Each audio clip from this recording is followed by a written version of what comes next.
اللہ نے یہ فرما رہے ہماری پیدائش کا طریقہ بیان کیا. هو الذی خلقکم من تراب ثم من نطفۃ ثم من علقۃ. ہم نے تم کو مٹی سے پیدا کیا ہے. آگنا ہے یہ غذا وغیرہ یہ اللہ نے مٹی میں چھپا رکھا. اللہ نے پھر تم کو ایک نطفے سے پیدا کیا. اللہ تعالیٰ اپنی مہربانی کے قدرے میں ہر مفتی تقی عثمانی صاحب دام وقات میں ایک لیبارٹی میرے فرمائے لگے.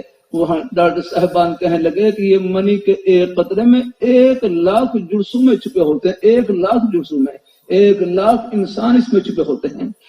ان میں سے ایک جرثومہ قرار پکڑتا ہے اور بچے کی پیدائش ہوتی ہے. اللہ تعالیٰ اپنی مہربانی فرمائے. یہ سب مراحل آگے یہ سب مراحل گزرتے ہیں. اللہ سب کو اس کا علم ہے. اللہ جو کو فرما رہے ہیں وہ کتاب میں فرما رہے ہیں وہ ہو بہو پورا ہوتا ہوا سب کچھ ہے.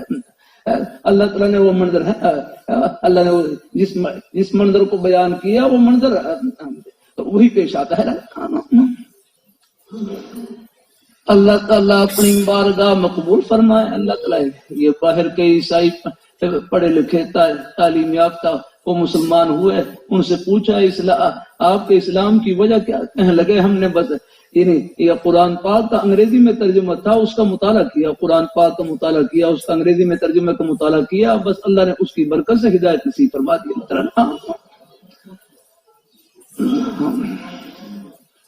اللہ تعالیٰ اپنی بارگاہ مقبول فرمائے. قرآن پاک کا ایک ایک حرف برحق یاد رکھنا, ایک ایک حدیث شریف, اللہ پاک کے پیارے حبیب صلی اللہ علیہ وسلم آپ کا ایک فرمان عرش الہی کا ترجمان یاد رہا. خدا اللہ یہ فرما رہے وما ينطق عن الهوى ان هو الا وحی یوحى.